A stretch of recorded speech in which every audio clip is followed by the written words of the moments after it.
Hello, I'm the Nostalgia Critic guy. Remember Christmas! Christmas!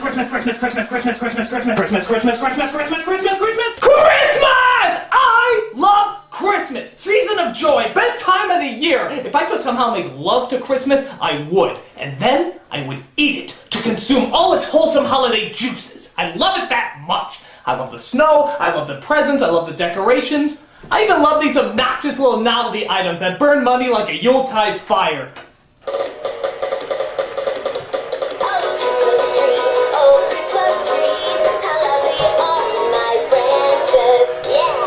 But most of all, I think I better bow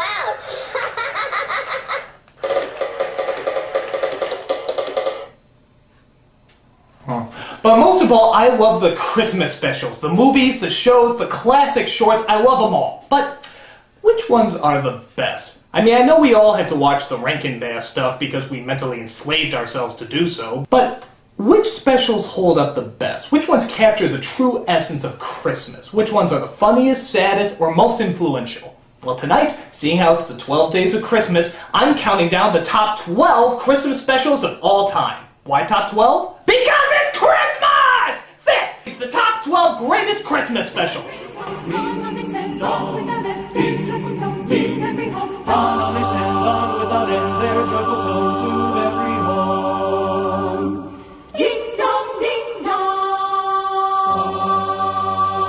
Number 12. Merry Christmas, Mr. Bean. Living mostly in a world of silence, Mr. Bean shows us that you don't need dialogue to be funny or Christmas savvy. The character is kind of like a 9-year-old trapped in a man's body. So like a child, he encompasses all the excitement about Christmas, but not much of the heart. He's selfish, but he's also innocent, just like most of the kids at Christmas time. A good example is where he's playing with the nativity scene like a G.I. Joe playset. He's not being mean, he just doesn't know any better. I used to pretend that the baby Jesus was a Teenage Mutant Ninja Turtle. I was grounded for a week. There's also a great scene where he writes out a ton of Christmas cards and then sends them to himself. That's both funny and kinda sad at the same time. Most people remember the infamous turkey on the head scene, which results in one of the funniest lines in the show. You got the turkey on? There's also a great joke about getting his girlfriend a ring, but I won't dare ruin it for you here. Bottom line, Mr. Bean was full of surprises and almost entirely visual humor, which just goes to prove that Christmas doesn't always have to be heard to be felt. Merry Christmas, Mr. Bean. Ding dong, ding dong. Number 11. South Park, A Woodland Critters Christmas. South Park has done a lot of Christmas specials, mostly with that little piece of crap Mr. Hanky. But The Woodland Critters Christmas was by far their funniest, because it mixed everything that Christmas was with everything that Christmas wasn't. It dealt with all your Christmas favorites, like the devil, orgies, sacrifices, abortions, and that's just to name a few. Merry Christmas. The special centers around Stan as he keeps performing all these favors for these weird talking animals called the Woodland Critters. There was Squirrely, the squirrel, Rabbity, the rabbit, Beavery, the beaver, and Barry, the bear, Woodpeckery, the woodpecker, Mousy, the mouse, and Chickadee, the chickadee. What the hell? There's even a narrator who tells Stan what to do in rhyme, whether Stan likes it or not. He ran out the living room, turned off the light, and went back to the forest to set everything right. He thought he could hide from his problems. Not true. He knew in his heart the thing he had to do. Leave me alone! He knew that only by going to the forest could he... All right! God! I'm not showing much because this Christmas special literally has surprise after surprise, and each one just gets funnier and funnier. Especially the reveal about who the narrator is. Always shocking, always controversial, and always funny as hell, the Woodland Critters Christmas special makes us all thankful that no matter where we spend Christmas, at least we're not spending it in South Park. Christmas only comes once a year. Ding dong, ding dong. Number 10. Disney's The Little Match Girl. Alright, I'm kind of cheating on this one, as it's not focused entirely on Christmas. But look, there is a Christmas tree in it! But not only that, the importance of hope, dreams, and the helping of the needy certainly shine through. Most of you probably never heard of it, but believe me when I say it's one of Disney's finest. It's a 7-minute short that's both sad and uplifting, combining the elements of charity, love, and the fragile nature of human life. And I have to admit, it's one of the few things in my life that actually did manage to give me a little teary-eyed. Shut up! Unfortunately, the short is only featured on the Platinum DVD edition of The Little Mermaid, which I'm sure doesn't please people like the Nostalgia Chick. I hate this movie. I sold my soul for a vagina and a man I don't know. Needless to say, Little Match Girl really does need its own DVD release. It's touching, endearing, and maybe the strongest thing Disney has done since their Ave Maria from Fantasia. If you haven't discovered it yet, do yourself a favor this Christmas and definitely check it out.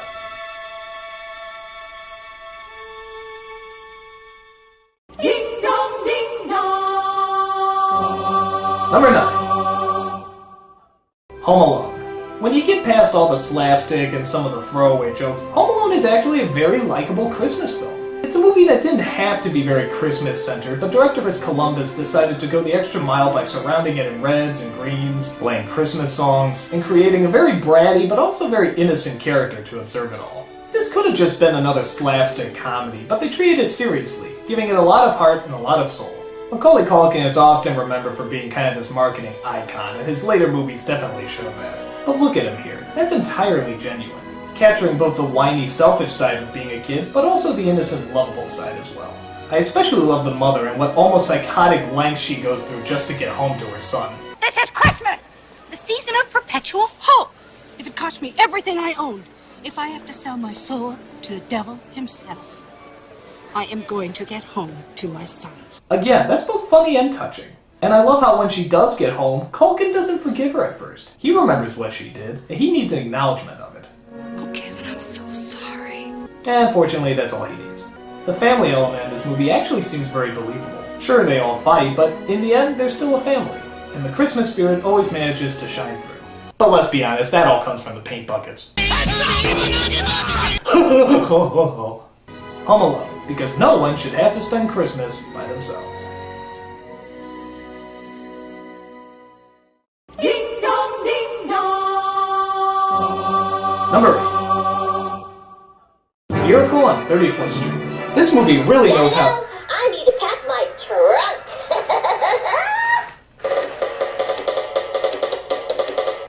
That was annoying. This movie really knows how to portray Santa Claus, in that he's not just a chubby, jolly guy, he's sophisticated and dignified, which only actor Edmund Gwynn could provide. It's basically about a man who really thinks he's Santa Claus, and so a court case is drawn out to prove whether he is or not. Cause that's just what kids want to watch, right? A court case! Surprisingly though, Miracle on 34th Street is very entertaining for kids. A lot of that is not just due to Gwynn, but also to a very young Natalie Wood, who seems smarter beyond her years, but still essentially a little kid. He said, "What kind of an animal are you?"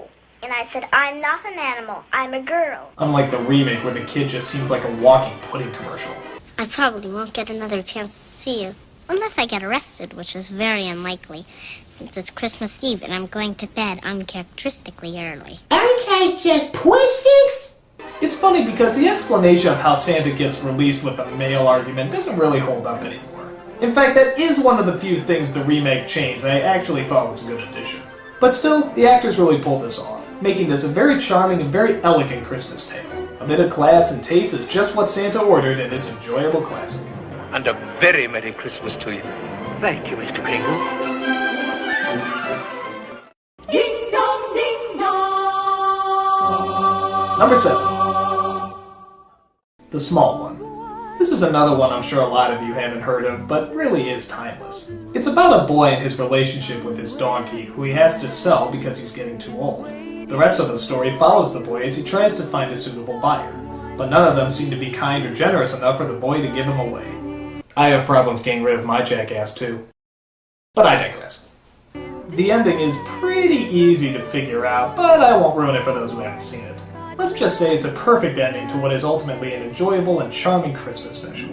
It was directed by Don Bluth before he left the Disney department, and like most prime Don Bluth material, it tugs at your heartstrings and brings on the sadness. But like his films as well, it ends on a happy note, which of course makes everything okay. I'm emotionally scarred, but the ending is so happy! It's one of his stronger pieces, and yet it's only a half hour long, keeping it short and sweet. You can find it on this Disney Holiday DVD at most DVD stores. And much like the Small One himself, it doesn't cost much and is worth every penny.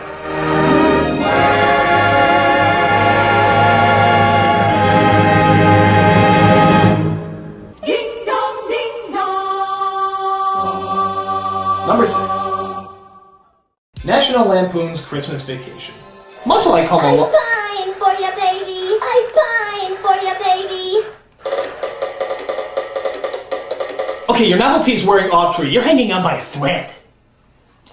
Much like Home Alone, Christmas Vacation knew how to combine the annoyances but also the charm of staying home for Christmas. What I really like about this movie is that it focuses on a lot of details.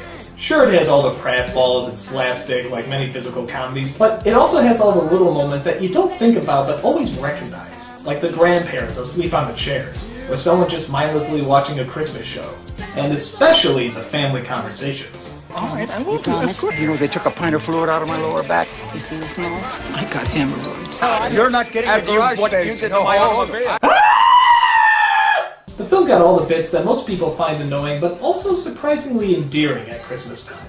That, and I'm always shocked that even though Chevy Chase plays such a filthy, dirty a-hole, he still seems to be likable in his naivety. All he wants is the perfect vacation, which of course never happens. But by the end, he realizes all the memories it's left behind, and how he'll enjoy them forever. Funny, detailed, and capturing every Christmas moment, Christmas Vacation knew how to expose this holiday for the enjoyable curse that it is.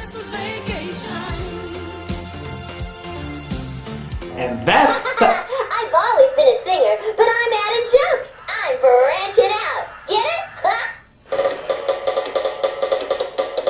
Alright, Tree, you talk one more time, I'm gonna put a bullet in your head and call it macaroni.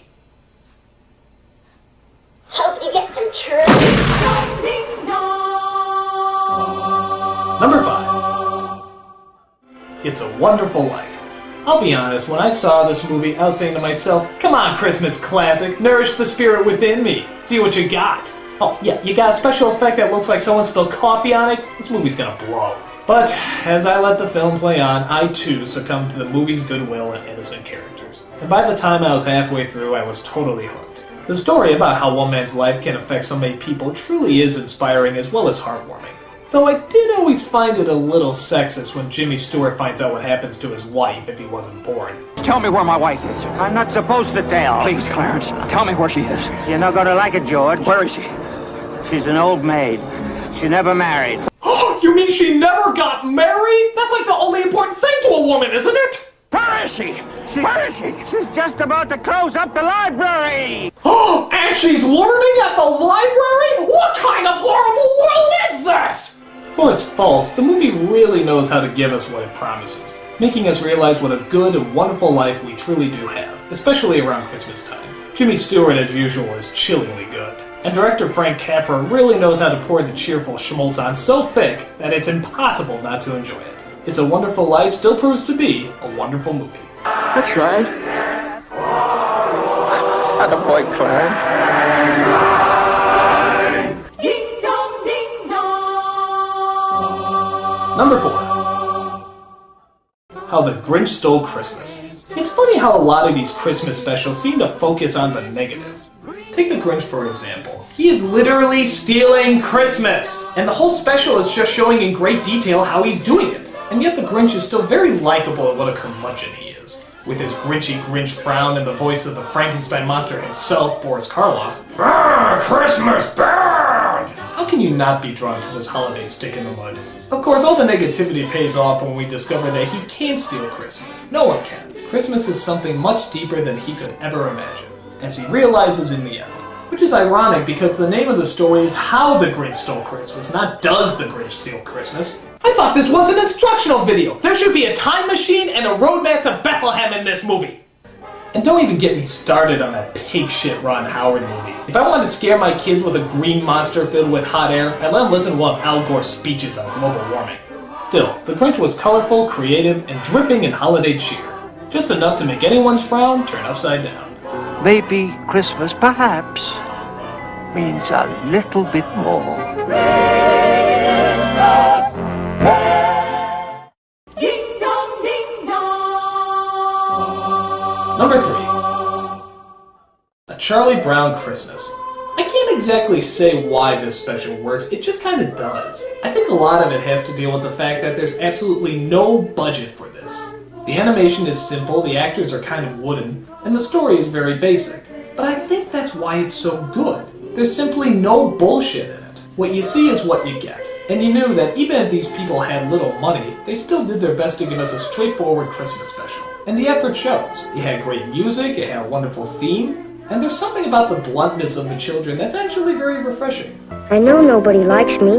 Why do we have to have a holiday season to emphasize it? It's not like any other Christmas special. It seems to exist in its own strange world. And that, for some reason, is kind of irresistible.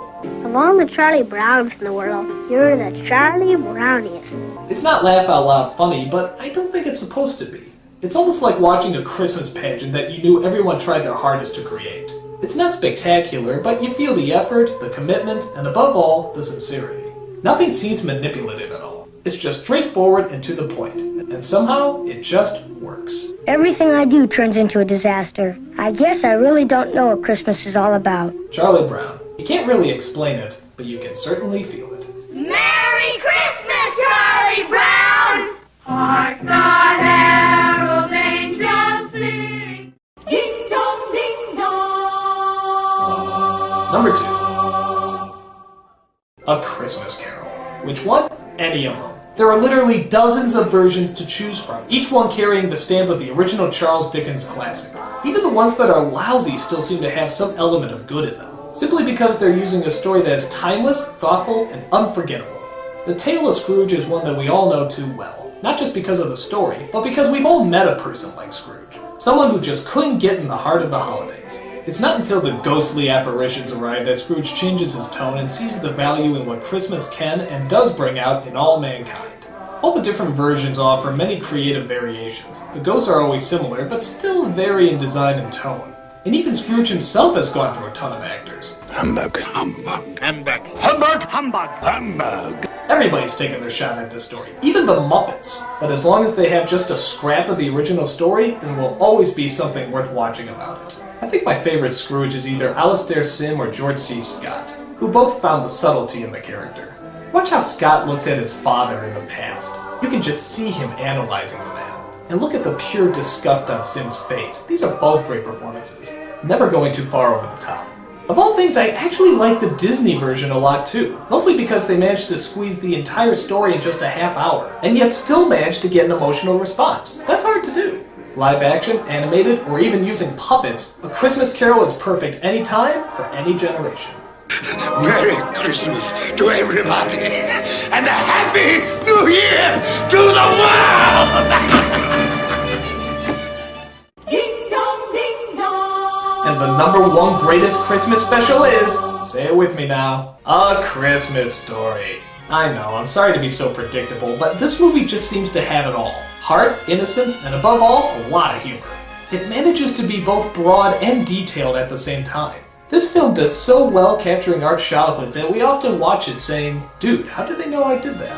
I thought only I hid in the cupboard when I was afraid. Hug me, kindred spirit! This film got everything about being a self-centered yet also innocent child. The excitement, the emotions, the build-up, even the daydreaming. I think most kids fantasize something like this when they were punished by their parents. What did we do? Soap poisoning. I think we all embedded into our brains never to try this. Duck, duck, duck, duck! Even though it took place in the 1950s, everyone seemed to have this childhood and everyone seems to remember it the same. Now many people might think this film doesn't accurately represent Christmas. It just represents childhood and how materialistic we used to be. But here's the thing, Christmas is also about memories. And the story isn't told from the point of view of the kid, it's told from the memory of the kid as an adult, which is a huge difference. Christmas is about remembering the good times, comparing how we were then to how we are now, and how we hope to be in the future. That's the reason for the 3 ghosts in A Christmas Carol. This movie works the same. It captures everything we remember about Christmas to a T, and allows us to compare it to who we are now and who we will be in the future. On top of that, for me, there's one scene that just sums up Christmas altogether. Oh, honey, come over here. Look at this. Oh, is that beautiful? Oh. And that just about does it. For me, that's Christmas. Sitting by the tree, just watching the snow with your loved one. Most people miss it, but for me, that's my favorite scene. This movie is like a dream and a memory, remembering that childhood innocence and struggling to keep it alive even as you grow older. And as long as movies like A Christmas Story are around, I don't think we'll ever lose track of it. A Christmas Story, the best Christmas special ever.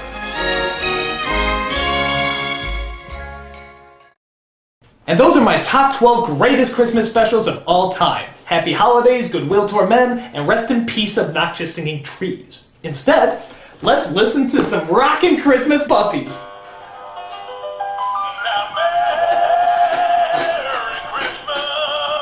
I'm a Nostalgia Critic. I remember...